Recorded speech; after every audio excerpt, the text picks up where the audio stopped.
अखंडमंडलाकारं व्याप्तं येन चराचरं तत्पदं दर्शितं येन तस्मै श्रीगुरुवे नमः। अज्ञानान्धस्य लोकस्य ज्ञानाञ्जनशलाकया चक्षुरुन्मीलितं येन तस्मै श्रीगुरुवे नमः। श्री सद्गुरु का महिमा वर्णन करने वाले ये दो श्लोक प्रस्तुत करते हुए हम सभी अपने मित्रों का हार्दिक स्वागत समादर करते हैं। अध्यात्म विश्व विज्ञान यूट्यूब चैनल पर हम अध्यात्म विज्ञान सर्वांग योग युक्ति का प्रचार प्रसार करते हैं और इस माध्यम से हम जन जन तक उस अद्वैत रूपी और सर्वसमावेशक ऐसे सनातन सिद्धांत को पहुंचाने का यथामति यथाशक्ति प्रयास हमारा जारी रहता है।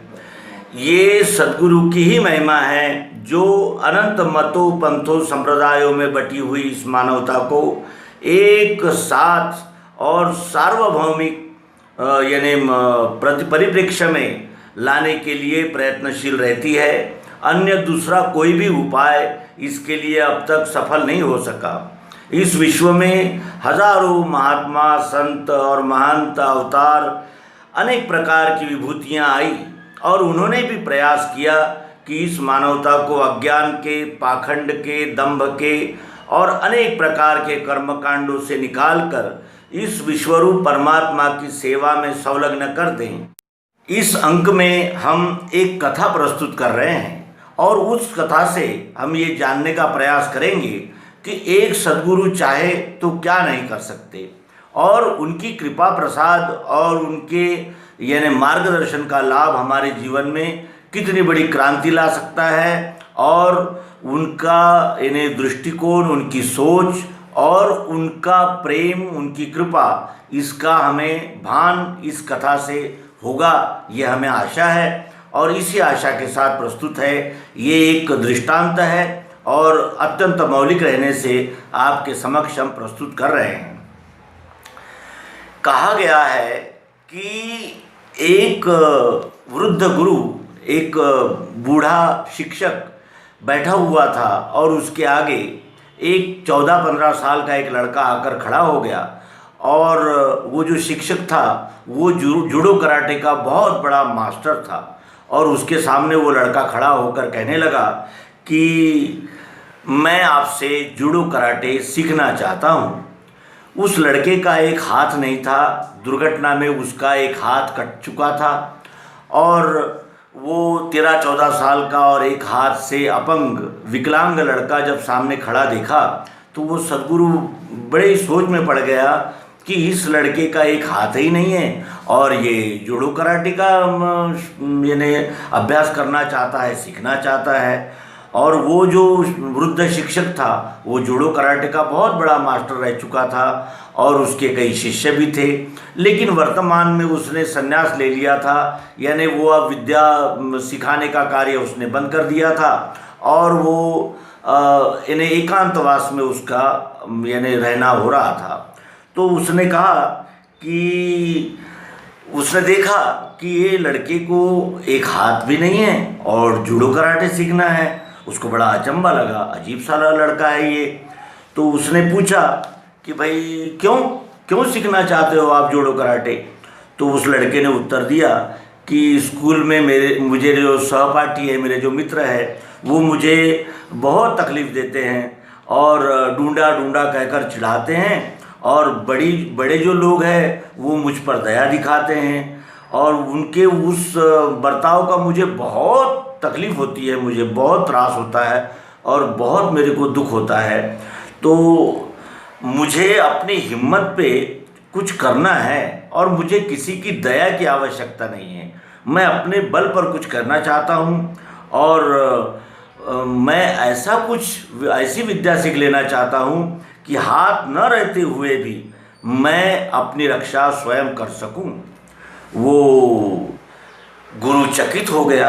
उसने कहा कि मैं तेरी बात ठीक है, ठीक सोचता है तू, लेकिन मैंने अभी ट्रेनिंग देना बंद कर दिया है क्योंकि अब मैं बूढ़ा हो गया हूँ और अब मैं बूढ़ा भी हो गया और अब मैं आत्मचिंतन में मस्त रहता हूँ। अब मैंने जूडो कराटे का ट्रेनिंग देना, शिक्षा देना बंद कर दिया है। लेकिन वो लड़का कहने लगा कि गुरुदेव, मुझे एक हाथ नहीं है, इसलिए मुझे सभी शिक्षकों ने नकार दिया। मुझे किसी ने भी जूडो कराटे सीखने के लिए यानी तैयारी नहीं दर्शाई और सब ने मुझे टाल दिया। और उसमें के ही एक ने मुझे आपका नाम बताया है और कहा है कि वही तुम्हें जूडो कराटे सिखा सकेंगे, इसलिए कि उन्हें समय ही समय है, अब वो रिटायर है और उनके पास एक भी विद्यार्थी नहीं है, इसलिए वो तुम्हें सिखा सकेंगे। तो और ये जो उसको निर्देशित किया था कि आप उस गुरु की ओर जाइए, वो एक अत्यंत उन्मत्त यानी जिसे कहा जाएगा कि हठवादी और दुराग्रही ऐसा शिक्षक था।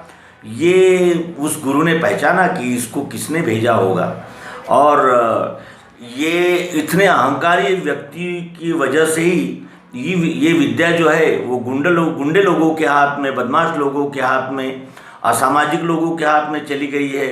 जिसका उससे उस वृद्ध शिक्षक को हमेशा ही दुख होता था कि ऐसे स्वार्थी, मतलबी और अहंकारी शिक्षकों के द्वारा ये विद्या उन यानी समाज कंटकों के हाथ में चली गई, इसका उन्हें हमेशा ही दुख होता था। तो उन्होंने कहा उस विद्यार्थी से कि ठीक है, आज से तुम मेरे शिष्य हो और लेकिन मेरे शिष्यत्व के नियम आपको पालन करना ही होंगे और मैं एक बार बताऊंगा, उसी नियम से आपको चलना है, मैं बार बार बताऊंगा नहीं। वो नियम है कि अपने गुरु पर पूर्ण विश्वास रखना चाहिए और मैं जैसे मुझे लहर आएगी, जैसे मुझे समय मिलेगा, वैसे मैं सिखाऊंगा और वो सीख लेने का है आपको।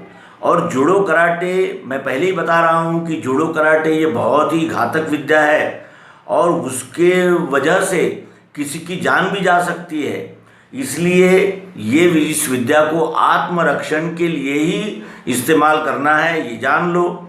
और दूसरी शर्त यह है कि हमेशा नम्र रहना है आपको, अगर ये पड़ता है तो बताओ। वो शिष्य ने कहा गुरु से कि हाँ, मैं समझ गया आपकी बात और मैं आपकी आज्ञाओं का हमेशा पालन करूँगा। और इतना कहकर उस शिष्य ने अपने गुरु के चरणों पर सर रख दिया और नमस्कार किया। अपने एक ही शिष्य के यानी जूडो कराटे के ट्रेनिंग को उस गुरु ने शुरुआत की और एक ही डाव वो गुरु ने बार बार सिखाना आरंभ किया और वही एक ही डाव यानी एक ही प्रकार की यानी युक्ति वो उसे सिखाने लगे। 6 महीने तक ऐसा ही चलता रहा। एक दिन वो लड़के ने अपने गुरु का यानी अच्छा मूड देखा कि वो गुरुजी बड़े खुश है, ऐसा मूड देखकर उसने धीरे से विषय निकाला और कहा कि गुरुदेव 6 महीने हो गए हैं, आप मुझे एक ही एक मूव सिखाते हैं, एक ही एक यानी डाव सिखाते हैं और कोई नए डाव भी तो होंगे, वो भी तो आप मुझे सिखाइए।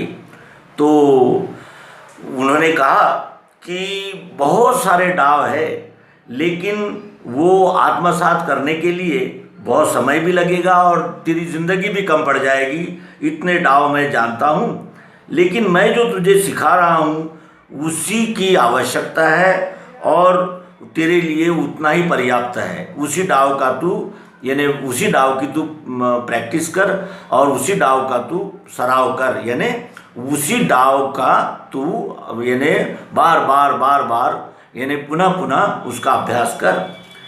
गुरु वचन पर उसने विश्वास रखा और वो पढ़ता रहा। बहुत दिनों के बाद जूडो की एक स्पर्धा गांव में आयोजित की गई और उस गुरु ने अपने जो एकमेव शिष्य था, वो विकलांग बालक, उसको उस यानी प्रतियोगिता में प्रतिभागी बनाकर उतार दिया। पहले 2 जो यानी मुकाबले थे वो उस शिष्य ने जीत लिए, लेकिन देखने वाले भी दंग हो गए कि एक हाथ नहीं है, लेकिन ये लड़का कैसा जीत रहा है। और इसका गुरु कौन होना चाहिए, इसकी बड़ी उत्कंठा वो दर्शकों को हुई। और तीसरा सामना जो था, तीसरा जो मुकाबला था वो थोड़ा यानी कठिन था, मुश्किल था। लेकिन उस लड़के के जो यानी जो उसका रवैया था, जो उसने सफाईदार ढंग से और यानी स्फूर्ति के साथ जो दांव लगाया, उससे वो सामना उसने जीत ही लिया। अब उस लड़के का जो आत्मविश्वास था वो प्रबल हो गया, बलवान हो गया, और मैं भी जीत सकता हूँ, ये भावना उसे और बल देती रही। देखते देखते वो लड़का फाइनल में यानी अंतिम परीक्षा, अंतिम सामने में पहुंच गया, अंतिम राउंड में पहुंच गया वो लड़का। जिस शिक्षक ने उस बूढ़े शिक्षक की ओर उस लड़के को भेजा था, उस अहंकारी आदमी का शिष्य ही फाइनल में आया था। यानी इधर से उस बूढ़े गुरु का शिष्य जो विकलांग था, एक हाथ नहीं था, और दूसरी ओर से जो लड़का उस अंतिम स्पर्धा में उतरा, वो उस अहंकारी गुरु का ही लड़का था जिसने इस विकलांग लड़के को उस वृद्ध शिक्षक की ओर भेजा था। इस तरह वो प्रतिस्पर्धी जो था वो अहंकारी गुरु का था शिष्य, और ये वृद्ध गुरु का एक विकलांग शिष्य। इस तरह वो यानी मुकाबला तय हो गया। अब वो जो प्रतिस्पर्धी जो लड़का था वो बलवान था और वो अनुभव से भी परिपक्व था, यानी उसका अनुभव भी बहुत ज़्यादा था।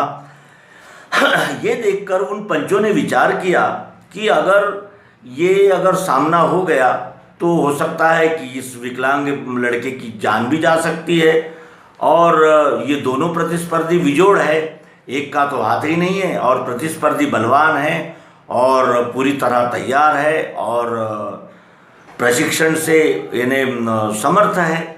तो वो पंचों ने विचार किया कि मानवता के और यानी समानता के अगर धरातल पर विचार किया जाए तो ये सामना ही रद्द कर देना चाहिए, ये स्पर्धा ही समाप्त कर देनी चाहिए, क्योंकि ये दोनों विजोड़ है, यानी जिनको जोड़ नहीं बनती है। और ये सोचकर उन्होंने सोचा कि दोनों को भी हम विजेता घोषित कर देते हैं, और दोनों को भी ये जो इनाम है, ये जो बख्शिश है, ये आधा आधा बांट देते हैं। इस तरह मुख्य जो पंच थे, जो सरपंच थे, उन्होंने अपना जो निकाल था, जो फैसला था, वो जाहिर कर दिया कि ये लड़का और ये यानी ये जो प्रतिस्पर्धी है, इन दोनों का मुकाबला कुछ योग्य नहीं लगता, इसलिए हम दोनों को आधा आधा इनाम बांट देते हैं और दोनों को भी विजेता घोषित कर देते हैं। लेकिन वो लड़का कहने लगा कि मैं इस लड़के से श्रेष्ठ हूँ, इसमें कोई विवाद नहीं है और कोई सोचने की बात नहीं है, और मेरे गुरु ने मुझे यानी ईमानदारी से लड़ने का शिक्षा भी दी है, और मैं ये जो निश्चित यानी मुकाबला है, ये खेल के जो मेरे हक का विजेता पद है वो मैं स्वीकारना चाहता हूँ। और ये उत्तर सुनकर वो जो उपस्थित लोग थे उन्होंने तालियों की गड़गड़ाहट की और उसका तालियों से स्वागत किया। तालियों की गड़गड़ाहट में लेकिन वो सरपंचों के माथे पे शिकन आ गई कि ये क्या है, ये लड़का खुद ही अपने आप पर ये मुसीबत लेना चाहता है, और कुछ कम ज़्यादा हो गया तो पहले ही एक हाथ नहीं है, और अगर दूसरा भी अगर कुछ अवयव अगर इसका यानी विकलांग हो गया तो लोग हमें क्या कहेंगे, और ये लड़का कितना मूर्ख है, ऐसा विजोड़ सामना लड़ना चाहता है। लेकिन वो लड़का नहीं माना और उसने कहा कि नहीं, मैं यानी इस प्रतियोगिता को लड़ूंगा ही लड़ूंगा। इस तरह वो मुकाबला शुरू हो गया। सभी लोग बड़े आश्चर्य से देखने लगे कि ये विकलांग लड़का और ये बलवान प्रतिस्पर्धी के साथ लड़ने के लिए तैयार हो गया है, और मुकाबला शुरू हो गया। एक ऐसे यानी एक क्षण में ऐसा एक मौका आ गया कि उस अपंग लड़के ने एक प्राणघातक थ्रो मार दिया और वो किक जो थी वो बलवान प्रतिस्पर्धी को यानी चुकाना नहीं आया, वो उसकी वो जो किक थी वो बलवान प्रतिस्पर्धी खा गया और वो जो यानी जो जगह थी जहाँ वो मुकाबला हो रहा था उसके बाहर उसको यानी फेंक दिया गया। वो विकलांग लड़के ने ऐसी किक मारी कि वो जो यानी प्रतिस्पर्धी था वो रिंगण के बाहर जाकर गिर गया। और उसके बाद यानी तालियों की गड़गड़ाहट हो गई कि कितना परफेक्ट थ्रो और कितना परफेक्ट टाइमिंग, और बिल्कुल उसी समय उसने पूरी शक्ति लगाकर वो किक मारी और इस तरह लोगों ने बड़ी तारीफ की और तालियों की गड़गड़ाहट से वो पूरा स्टेडियम गूंजने लगा। अब गुरु यानी अपने घर पहुंच गया और वो गुरु गृह पहुंचने के बाद उस लड़के ने अपने एक ही हाथ था उसे, एक हाथ से वो जो मिली हुई जो ट्रॉफी थी, जो शील्ड थी, वो अपने गुरु के पाँव के पास रख दी और उनके चरणों में नमस्कार किया और एक और खड़ा हो गया और कहने लगा उस गुरु से कि गुरुदेव मुझे एक शंका है, अगर आप आज्ञा देंगे तो मैं पूछता हूँ। तो गुरु ने कहा कि हाँ पूछो। उसने कहा कि मुझे सिर्फ आपने एक ही डाव और एक ही मूव सिखाया और फिर भी मैं विजेता हो गया, ये कैसा हुआ? तो गुरु ने कहा कि 2 बातों की वजह से तू जीता है। वो कौन सी बातें हैं सर, मुझे बताइए।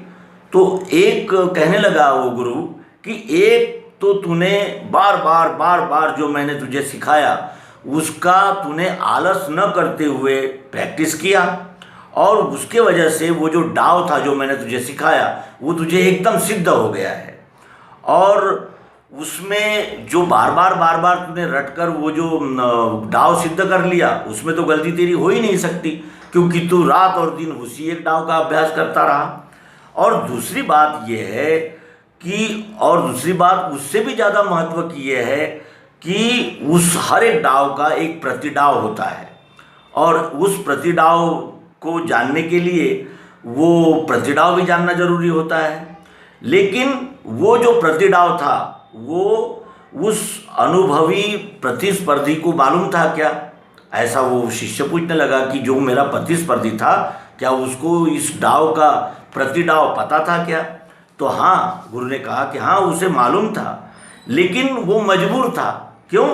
क्योंकि उस प्रतिडाव में दूसरा हाथ जरूरी होता है पकड़ने के लिए, दूसरा हाथ पकड़कर ही वो डाव मारा जा सकता है और इसलिए तेरे पास तो वो हाथ था ही नहीं, तो वो क्या पकड़ के वो प्रतिडाव मारेगा? इसलिए मैंने तुझे वो डाव दिया और उस डाव उस यानी युक्ति के वजह से तू जीत गया। ये इस घटना से अब आप समझ गए होंगे हम कि एक सामान्य और हाथ न रहा यानी एक हाथ से विकलांग लड़का भी कैसा जीता। जिस बात को हम अपनी कमजोरी समझते हैं उसी बात की शक्ति बनाकर जो जिंदगी जीता है, विजयी होने का मादा और विजयी होने का आत्मविश्वास रखता है और ये आत्मविश्वास जो अपने शिष्य को देता है वही सच्चा गुरु है। और अंदर से हम में लाखों कमियां होंगी, लेकिन उस पर भी मात करके उन कमियों पर भी हम यानी हावी हो करके जो जिंदगी की कला हमें सिखाता है वही गुरु है और वही श्रेष्ठ गुरु है। इसका हम अपने अध्यात्म विज्ञान की युक्ति से अगर संबंध जोड़ें तो ऐसा लगता है कि जिन ये सभी विश्व में अनेक प्रकार के गुरु, महागुरु और अनेक प्रकार के विद्वान, विभूतियाँ, संत, महात्मा सभी आए, सबने कुछ न कुछ इस विश्व को मानवता में जोड़ने के लिए प्रयास किए, संदेश दिए और अपना संपूर्ण जीवन अर्पण कर दिया कि ये सारी मानवता एक धरातल पर आए और एक धरातल पर आकर ये सारी मानवता विषमता से छूट जाए और सभी लोग परस्पर प्रेम से जिएं। लेकिन क्या ये सिद्ध हो सका? कभी नहीं हुआ। अनेक मतों पंथों संप्रदायों में ये मानवता बढ़ती रही। भले कि वो जो विभूतियाँ, जो महात्मा यहाँ मानवता को जोड़ने आए थे, यानी मानव ने उन्हीं के नाम पर अनेक संप्रदाय और मत खड़े करके और अधिक विभाजन कर दिया। इस तरह ये इतने महात्मा, संत, महंत और बड़े बड़े विभूतियाँ आकर भी इस मानवता को एक सूत्र में नहीं जोड़ सके, लेकिन श्री मायानंद जी चैतन्य आए और ये सर्वांग योग युक्ति द्वारा उन्होंने इस संपूर्ण मानवता को एकत्व में जोड़ने का एक ऐसा प्रबल प्रयास किया कि आज हम सब अध्यात्म विश्व विज्ञान यूट्यूब चैनल के माध्यम से जुड़ रहे हैं।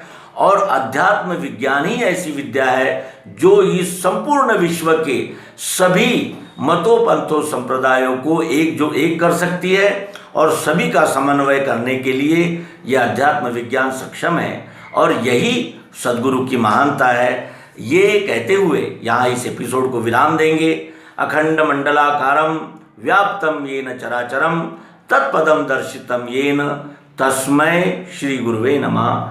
नर्मदे हर सद्गुरु भगवान की जय, विश्वरूप परमात्मा की जय। ओम शांति शांति शांति।